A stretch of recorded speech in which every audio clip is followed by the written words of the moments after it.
ቁጥር 21 ላይ እንዲህ ይላል፣ የወንድሙም ስም ዮባል ነበር፣ እርሱም በገናንና መለከትን ለሚይዙ አባት ነበር ይላል። ይሰማል? እንደምን አላችሁ? እሺ ቃሉን አንድ ላይ እንላለን። የወንድሙም ስም እንበል እስኪ። የወንድሙም ስም ዮባል ነበር፣ እርሱም በገናንና መለከትን ለሚይዙ አባት ነበር። ለቃሉ የአምላካችን እግዚአብሔር ስም የተመሰገነ ይሁን። እንግዲህ ከዚህ ቃል እንደምንረዳው በገና ለመጀመሪያ ጊዜ በሙሉ መጽሐፍ ቅዱስ ላይ ለመጀመሪያ ጊዜ ተጠቅሶ የምናገኘው ቦታ ይህ ክፍል ነው። በይበልጥ ከመጽሐፍት ሁሉ ቀዳሚ የተባለው መጽሐፍ ሄኖክ ላይ ስለ በገና እየተነሳ ሲሆን ስለ ፍጥረታት ታሪክ ደግሞ ሲያነሳ ከነ አዳም እና ሔዋን ከልጆቻቸው ጀምሮ ያነሳውና ሰባተኛው ትውልድ ላይ ያሬድ እንዳለ ያወሳና ከዛ በኋላ ግን በገና መደርደርን እንዴት ተጀመረ፣ በገናን እግዚአብሔር ይመሰገንበት ዘንድ ጊዜው መች ነበር ቢሉ ኦሪት ዘፍጥረት ምዕራፍ 4 ላይ ይህንን ጥቅስ ያነሳል። እንግዲህ ኦሪት ዘፍጥረት የመጀመሪያው መጽሐፍ ነው ብለን እንዳነሳ ነው ሁሉ በዚህ የመጽሐፍ ቅዱስ ክፍል ላይ የሚያስረዳን ምንድነው? በገና በኦሪት ዘፍጥረት ምዕራፍ 4 ላይ በገና ደርዳሪዎች እንደነበሩ ያስረዳናል። ለምን ካልን የበገና ደርዳሪዎች አባት የነበረው ዮባል ነበር ይባላል። ዮባል አሁን የኛ እዚህ የምንደረድር ኦርቶዶክሳውያን እህትና ወንድሞች ተማሪዎቻችን የእነርሱ አባት ዮባል ይባላል። ማን አልኳችሁ? ዮባል በሚደረድርበት ጊዜ በነገራችን ላይ ወይም ዮባል አለቃ ሆኖ ዮባል የበገናና የመለከት ደርዳሪዎች አባት ሆኖ በሱ ስር ያሉት በገና በሚደረድሩበት ጊዜ እጅግ ምድር ትናወጥ ትንቀጠቀጥ ነበር። አሁን ቅድም ሲዘመር እንዴት ነበር ስሜቱ? ተማሪዎቹ ልተውና ቤተሰቦች እንዴት ነበር? ብዙም አይደለም ብዙም አይደለም። ደስ ይላል እውነት። አሁን የሁሉም የህብረት ዝማሬ ከሰማችሁት በገናውን አሁን 4/2 የሚባል አለ። 4/2ን ሲነኩት እጅግ ያስደነግጣል። ከፍ ያለ ንዝረት አለ።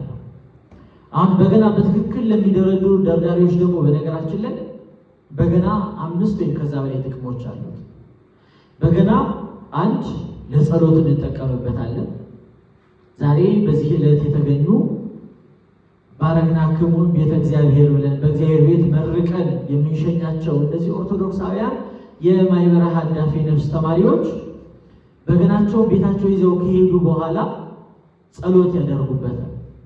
በገና ጸሎት ማድረጊያ ነው። አባታችን የሚለውን ዝማሬ ከሰማችሁት ሙሉ ጸሎት ነው። የአባታችን የጸሎት በበገና ማለት ነው። በደጉ ዘመን ነገስታቱ ቅዱሳኑ በነበሩበት ጊዜ ደግሞ በነገራችን ላይ በሌሊት ሰዓታት ላይ በገና ይደረደር ነበር። ሰዓታት አሁን እንግዲህ በጾመ ፍልሰታ በዐቢይ ጾም ላይ ሌሊት የሚቆመው ታውቃላችሁ አይደል? የሰዓታት ጸሎት ላይ ንኢ ሀቤ ምስለ ወልድኪ ፍቁሬኪ ከመ ትባርኪዮ ላዕሌ እያለን ስንዘምር በበገና ነበር የሚደረደረው።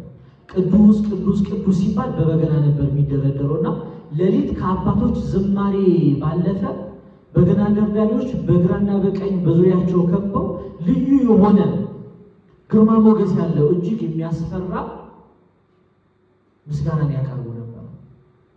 ስለዚህ በገና ለጸሎት እንጠቀምበታለን። ዛሬም እነዚህ ኦርቶዶክሳውያን ቤታቸው በገናቸውን ይዘው ሲገቡ ጸሎት ለመጸለይ አሁን ብዙ ጊዜ ሀሳባችን ይሰራበቃል አይደል? አሁን ጸሎት ጀምረን አባታችን በሰማያት የምትኖር ወይኔ ጣልኩት ደስት አንልም እናቶች ወይኔ ደስቱ ማረሩ ነው ብለን ብዙ ሀሳብ ውስጥ እንገባለን። እመቤታችን ቅድስት ድንግል ማርያም ያቺ ቤተልሔም ግን ቆይ ላገኛት ገና ለገና ብር አገኘሁ ብላ ነው ትናንትና ሰላም ሳትለኝ ያለፈችው። ከዛ በኋላ አሜን ስንል ምን እንደጸለይም ራሱ አንዳንዴ አናውቀውም። እውነትን አሰብነው እንግዲህ ካልተነገርን ዛሬ ማደራችን ነው። እንደምን አመሻችሁ። ስለዚህ መሽቷል፣ ደክማችኋል ማለት ነው አይደል? እንደምን አላችሁ? እንደምን አላችሁ? ይከፈልበታል እንዴ? እስኪ ሁላችሁ ጮክ ብላችሁ እንደምን አላችሁ? እንደምን አላችሁ? አሜን። እግዚአብሔር ይመስገን ለማለት መታደላችን ራሱ እጅግ ደስተኞች ነን አይደል? በጣም እጅግ እድለኞች ነን። ምክንያቱም ዛሬ ስንነሳ ሁላችንም አሁን የሚያማምር ልብሳችንን ለብሰን ስንወጣ ዛሬ ደግሞ ጥቁር የለበሱ ሰዎች አሉ የሉም? በጠዋት የተረዱ አሉ የሉም? ጠዋት ሲነሱ እናታቸው ሳትነሳ የቀረች ጠዋት ሲነሳ ገና ልጅ የነበረ ባጭሩ የተቀጨ አለ የለም? እሱም ግን ማታ ሲተኛ ምን ነበር ያለው? ጠዋት እነሳለሁ ብሎ ነበር አይደል? ስለዚህ ጠዋት ስንነሳ ቢያንስ እግዚአብሔር ይመስገን ማለት መቻልን አለብን። እግዚአብሔር ይመስገን ማለታችን ብቻ ራሱ ገነት ያስገባናል። እውነት አሰብ እግዚአብሔር ይመስገን ከልባችን ሆነ እግዚአብሔር ይመስገን ካለን ራሱ ገነት የምንገባበት ነው። ለምን? ለእግዚአብሔር ንጹህ ምስጋና ስላቀረብን ማለት ነው። ወደ ቀድሞ ነገራችን እንመለስ። ስለዚህ በገናን በምንደረድርበት ጊዜ ጸሎት ከማድረጋችን በፊት ቤት ሆነን ራሱ ጸሎት ከማድረጋችን ውዳሴ ማርያም ከመጸለያችን በፊት በገናችንን ይዘን ለትንሽ ደቂቃ ረጋ ብለን ብንደረድረው በገና በንዴት ውስጥ ካለን ቀዝቃዛ ውሃ ነው፣ ቅዝቅዝ ያደርገናል። በሐዘን ውስጥ ካለን መጽናኛችን ነው። የተከፋንበት ነገር ካለ በገናችን እጅግ ያረጋጋናል። ሚስጥረኛችን ነው። የተከፋንበትን ነገር ለበገናችን ነግረ ነው ለሰዎች ብንነግር አንዳንድ ጊዜ ለሰዎች የተናገርነው ነገር ደካማ ጎናችን ሆኖ መወቀሻችን በአደባባይ በውስጥ በድብቅ የነገርነው ሚስጥር በአደባባይ አዋጅ ሆኖ የሚወጣበት ነው አይደለም? የራሷ እህት የራሱ ወንድም አሳልፎ በአደባባይ ሲሸጥ እናያለን አናይ።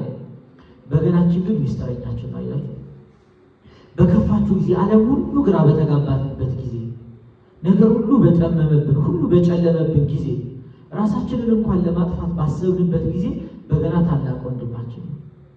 ምንም አይጠበቅም። ዝም ብሎ መዘመርን መቻል አይጠበቅም። በገናችንን ዝም ብለን ይዘን ምንም ሳናወራ እየደረደርን በሀሳብ ማዕበል ውስጥ ብንገባ ዛሬ እኔ ግን ማን ነኝ? ምንድን ነው ያጠፋሁት? ምን ነበር በደሌ? ምንድን ነው ወደ እግዚአብሔር ድረቅ ያደረገኝ? ዛሬ ምንድን ነው ያስከፋኝ? እግዚአብሔር አለ ወይ ከኔ ጋር እያለን በሀሳብ ስንነጉድ የተከፋንበት ነገር እንዳለ ከኛ ተወግዶ ይሄዳል። እግዚአብሔርን ሳናውቀው ከጎናችን ሆኖ ሚስጥር እየነገረን እያጽናናን እግዚአብሔርን እናገኘዋለን። ስለዚህ ከኛ ምን ይጠበቃል ካለን ጸሎት ከማድረጋችን በፊት በገና ብንደረድር በገና ለተመስጦና ራስን ለመግዛት ይረዳል ማለት ነው። ሁለተኛ በገና ለምን ይጠቅማል ካለን ለአገልግሎት እንጠቀምበታለን። ለዝማሬ ቅድም እንዳያችሁት በዝማሬ ያገለግላል። ነገር ግን በእንደዚህ በጾም ወቅት ወይም በሌላ ጊዜ ብቻ አይደለም በገና የሚደረደረው። በገና የምንደረድርበት ዋነኛው ምክንያት ሌላው ታቦት ራሱ ይታጀባል። በነገራችን የተለያዩ አብያተ ክርስቲያናት እየተጀመሩ ነው። ካስተዋላችሁ ታቦት የከበረውን ታቦት ልክ እንደ ሌዋውያን ካህናት እንደ ዘማሪያን እንደ ብሉይ ኪዳኑ ምስጢር በገናችንን ይዘን ታቦቱን በክብር ይዘን እየዘመረን እንሄዳለን። ይህ በረከት ማግኘታችን ስለሆነ ይህም ዛሬ የተመረቁ ዛሬ የሚመረቁ ዘማሪያን ለቤተሰቦችም ጭምር ነው። ዛሬ ተመረቁ ማለት ጨረሱ ማለት አይደለም። ከዚህ በኋላ ማህበረ ሀዳፊ ነፍስ ከነሱ ለአገልግሎት የሚጠብቃቸው ብዙ ነገር አለ። ማህበረ ሀዳፊ ነፍስ ብቻ ሳይሆን ቤተክርስቲያን ከዚህ በኋላ መተው ልክ እንደዚህ ነጭ በነጭ እንደለበሱ ታቦተ ሕጉን ከመንበረ ክብሩ ሲነሳ በግርማ ሞገስ በህብረት ሆነው የአባታቸውን የቅዱስ ዳዊትን በገና እየዘመሩ እንዲያገለግሉ ትፈልጋለች ቤተክርስቲያን። በማታ በሰርክ ጉባኤ በጠዋት ጉባኤያችን ላይ በዝማሬ እንዲያገለግሉ ትፈልጋለች።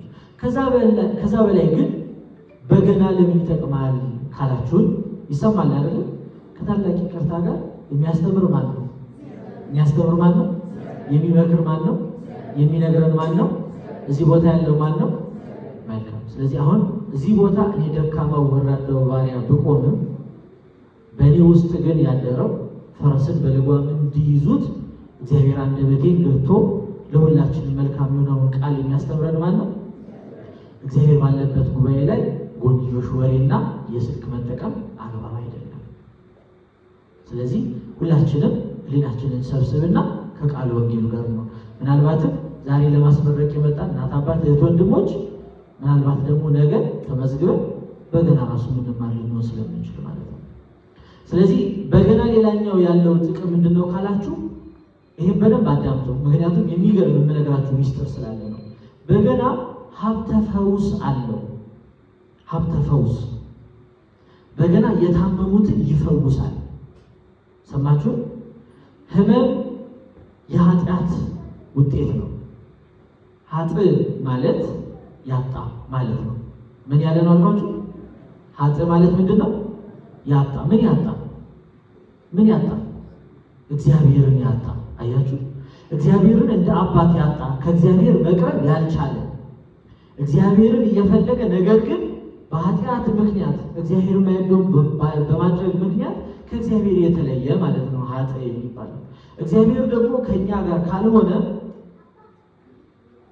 ህመምም ብንለው ነገር ግን በህመም ውስጥ ያለው እኩይ መንፈስ፣ ክፉ መንፈስ ወደኛ ይጠናወታል።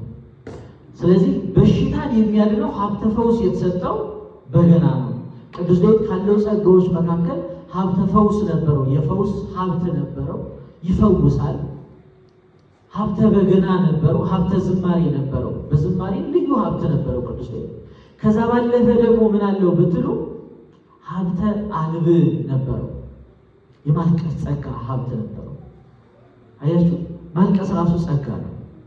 ወደ እግዚአብሔር ፊት ቀርበን ልክ ቅዱስ ዳዊት እንዳለው እንባዬን በአልጋዬ ላይ አርሳለሁ እንዳለው በትራሱ ላይ እንባው እስኪፈስ ድረስ ልዩ የሆነ ተመስጦ፣ አንድም ስለ ኃጢአታችን፣ ኃጢአት ደግሞ ባያስጨንቀን የእግዚአብሔር ፍቅር ራሱ መስጦን እናለቅሳለን። ስለዚህ በገና ሀብተ ፈውስ አለው። ቅዱስ ጳውሎስ ሆስፒታል ብትሄዱ፣ ቅዱስ አማኑኤል ሆስፒታል ብትሄዱ ልክ እንደነዚህ ተማሪዎች ያሉ ኦርቶዶክሳውያን በገናቸውን ይዘው ይደረድሩላቸዋል። ብታምኑ ባታምኑ አይደንቲቲ ክራይሲስ ያጋጠማቸው፣ ኦሲዲ ኦብሰሲቭ ኮምፐልሲቭ ዲስኦርደር ያጋጠማቸው፣ ብዙ የጭንቀት ዲፕሬሽን፣ አንግዛይቲ ያለባቸው ሰዎች በገና እየተደረደረላቸው ኪውር የተደረጉ የተፈወሱ ሰዎች አሉ።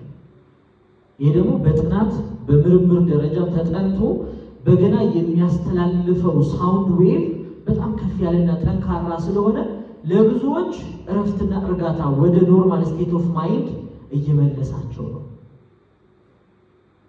አይገርም? በገና ሌላው በነገራችን ላይ ቅዱስ ጳውሎስ ሆስፒታል ላይ ያሉ ህሙማን ከካንሰር በሽታ በበገና ዝማሬ የተፈወሱ ሰዎች አሉ።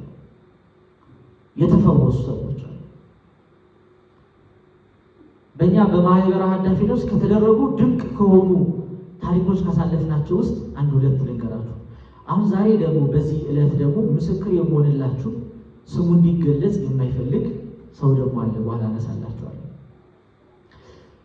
ሀዳፊ ነፍስ የበገና ትምህርት ቤት ማስተማር ከጀመረ 5 ዓመት አልፎታል። በ5 ዓመት ውስጥ ከነዚህ ተመራቂ ተማሪዎች ጋር አንድ ላይ ወደ 450 ተማሪዎችን አስመርቀናል። ከነሱ ውስጥ ከ450 ተማሪዎች ውስጥ አንድ ከዚህ ዓለም በሞት የተለየ አለ። የሰማችሁ ነው። ከዚህ ዓለም በሞት የተለየ ሰው አለ። የዛን ሰው ታሪክ አንድ ላውሳላችሁ። ወንድማችን በጣም የምንወደው የበገና ትምህርት ቤታችን ድምቀት ነበር። ካልተሳሳትኩኝ በ2013 ላይ የነበረ ተማሪ ነው። እንዳጋጣሚ ሆኖ እሱ ብዙ ጊዜ ወደ በገና ትምህርት ቤታችን የመጣበት ዋነኛው ምክንያት በጣም ይጨነቅ፣ በጣም ያዝን። ከዛ ባለፈ ደግሞ ብዙ ኃጢአቶች ያስቸግሩት ነበር። ብዙ ኃጢአቶች ያስቸግሩት ነበር። ወደ በገና ትምህርት ቤታችን ሲመጣ ያ ያጣውን ብቸኝነት፣ የኔ የሚለውን ጓደኛ ያጣበትን ቦታ በሀዳፊ ነፍስ አግኝቶ እጅግ ልዩ የሆነ ደስታ ላይ ነበር። ከዛስ በዘፈን በጭፈራ በብዙ ነገሮች ነበር ወንድማችን። ከዛ በኋላ በገና ትምህርት ቤት እየመጣ መማር ሲጀምር የበገናው ድምፅ እጅግ እየመሰጠው፣ እጅግ እያረጋጋው፣ መንፈሳዊ ሕይወቱን ማስተካከል እንዳለበት እየተረዳ ቀን በቀን ዕለት በዕለት ራሱን እያስተካከለ ከ3 ወር በኋላ ወደ መንፈሳዊ ሕይወት ለመምጣት ይወስዳል። ከዘፈን ጭፈራ ቤት ከመሄድ የተለያዩ ሱሶች ራሱን መግታትን ይወስዳል። በ5ኛው ወር ንስሐ ገብቶ ንስሐ ገባሁኝ መምህር እና እጅግ ሰላም ያለው እረፍት ያለው ሕይወት ነውና እጅግ ደስተኛ ነኝ ያለ ያዳመጣችሁ አይደል? በ6ኛው ወር ማለትም ከ1 ወር በኋላ ማለት ነው የሞተር ሳይክል ላይ ነበር ስራ የሚሰራው። እንዳጋጣሚ ይወድቅና እግሩን ይመታል። ከዛ በኋላ እዚህ ወገቡ አካባቢ ህመም ይሰማዋል። ሲታሽበት እንደ ሪህ ነገር ነበር፣ ያበጠ ነገር ነበር። ያ ይፈርጥና ወደ አካላቶቹ ተሰራጭቶ ካንሰር ይሆንበታል። የሰማችሁ ነው። ካንሰር ይሆንበታል። ካንሰር ከሆነበት በኋላ ሆስፒታል ሲሄድ ኬሚዮቴራፒ መጀመር እንዳለበት ይነገረዋል። ኬሚዮቴራፒ ሲጀምር አካሉ እንዳለ እየደከመ ይመጣል። ከዛ በኋላ አንድ እግሩ ግን ኦልሬዲ ከጥቅም ውጭ ስለሆነና ቫይረሱ ስለተሰራጨ ወይም ካንሰሩ ስለተሰራጨ እግሩ መቆረጥ አለበት ይባላል። ከዛ በኋላ ግድ ስለሆነ ግራ እግሩ ይቆረጣል ማለት ነው። ከዛ በኋላ ግን በቅዱስ ሚካኤል አማላጅነት የሚያምን በእመቤታችን የድንግል ማርያም ፍቅር የተማረከ ኦርቶዶክሳዊ ስለነበረ ጸንቶ ንስሐ ድጋሚ ገብቶ ቅዱስ ሥጋውና ክቡር ደሙን ይቀበላል።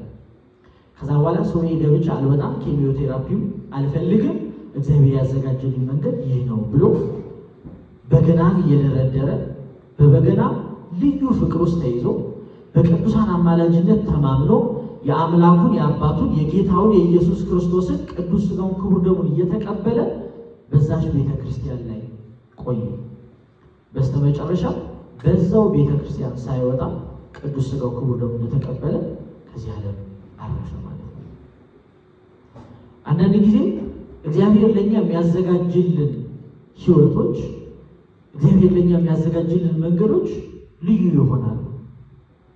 አያችሁ፣ ምናልባት ከ6 ወር በፊት ይሄ ወንድማችን ይሄ ፈተና ቢያጋጥመው ኖሮ እድል ፈንታው ጽዋ ተርታው የት ይሆን ነበር? አስተዋላችሁ?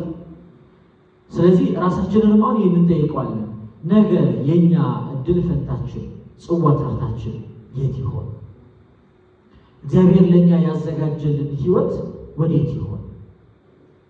በሕይወታቸው ውስጥ እነዚህ የምትመለከቷቸው ወጣቶች የእግዚአብሔር መንገድን ስለናፈቁ፣ እግዚአብሔርን አብዝተው ስለናፈቁ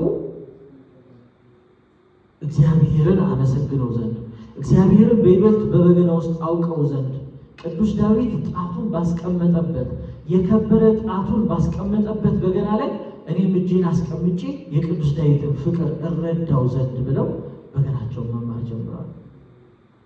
በዚህ ያሉ ኦርቶዶክሳውያን፣ በዚህ ያሉ የማህበራችን ተማሪዎች አብዛኞቹ ንስሐ የገቡ የሃይማኖት ትምህርትን የተማሩ ናቸው። ነገ ደግሞ ከዚህ ውስጥ በሚስጥር ያሉ የተወሰኑ ሰዎችና እግዚአብሔር የሚያውቃቸው የቅዱስ ሥጋው የክቡር ደሙ ሕይወት ያላቸው ኦርቶዶክሳውያን አሉ። ነገ ደግሞ ሙሉ የማህበራችን ልጆች በበገና ዝማሬ አካላቸው በቅዱስ ሥጋው በክቡር ደሙ ተቀድሶ በገናቸው አንደበታቸው አንድ ዜማን እስኪያወጡ ድረስ በፍጹም ተስፋ እንጠብቃለን ማለት ነው። ስለዚህ በገና ሀብተ ፈውስ ይሰጣል።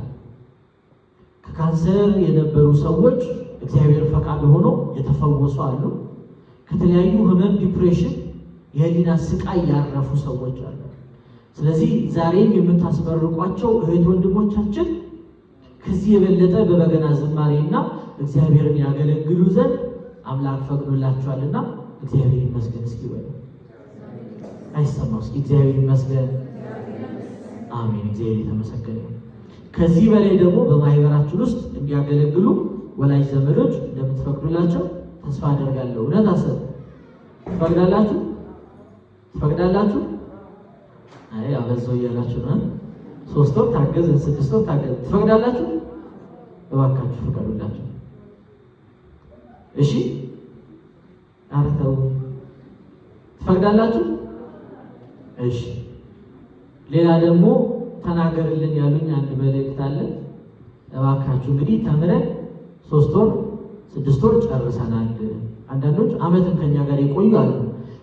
ከዚህ ከሄድን በኋላ ግን በገና ቤታችን የለምና ብላችኋል አላላችሁ?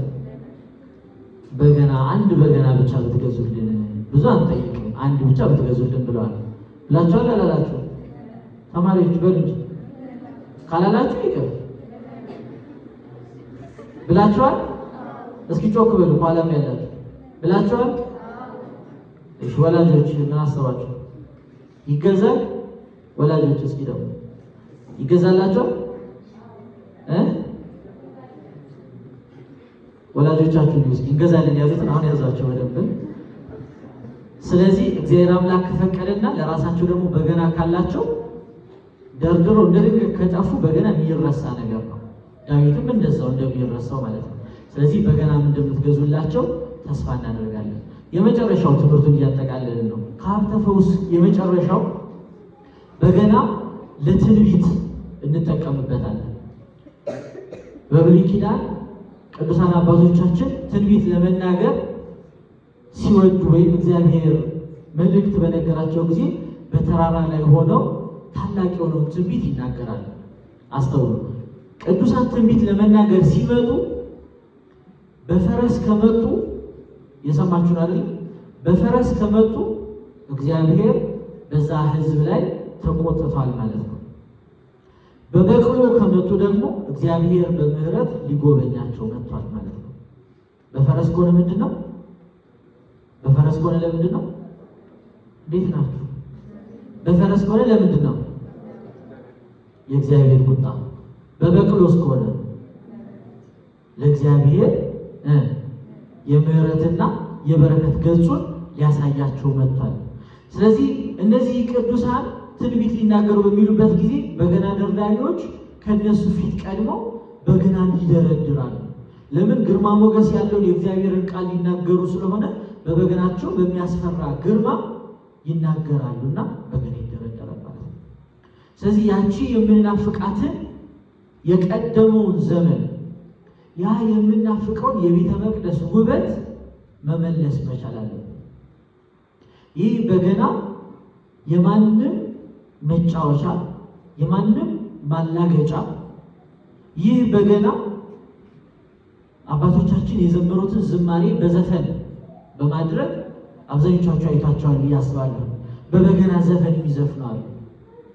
እዛኛው አዳራሽ በገና አላግባብ ለሆነ ጥቅም ሲያወሩ እንመለከታለን። ያንን የቀደመውን የበገና ክብር መመለስ የምንችለው ማለት እኛው ራሳችን ኦርቶዶክሳውያን ዛሬ ይህንን ከነቃንና ለብዙዎች ማስረዳት ከቻለን ነገ ደግሞ ብዙ ለውጥ ማምጣት እንችላለን ማለት ነው። በገናን መቀመጫ አድርገው ባህላዊ ቤቶች ላይ ስንመለከት ይህ ትክክል አይደለም ብለን እኛ ኦርቶዶክሳውያን የራሳችንን በገና ካስከበርን በገናችን የቀድሞውን የቤተ መቅደሱን አገልግሎት ይዛል። በገናችን የቀደመውን የቤተ መንግስቱን የልዕልና የዝማሬ አገልግሎት ይይዛል ማለት ነው። ለዚህ እግዚአብሔር አምላክ ይርዳል። ስለዚህ ሁላችንም በዚህ የተመረቃችሁ እህት ወንድሞቻችን እንኳን ደስ ያላችሁ፣ እንኳን ያደረሳችሁ እያልኩኝ ከዛ ባለፈ ሁላችንም ከኛ የሚጠበቅብን ደግሞ በዝማሬ እየተጋን በማህበራችን ውስጥ በሰንበት ትምህርት ቤት ውስጥ በቤተ ክርስቲያን አገልግሎት ውስጥ ሁሉ እንድንቀጥል ማድረግ።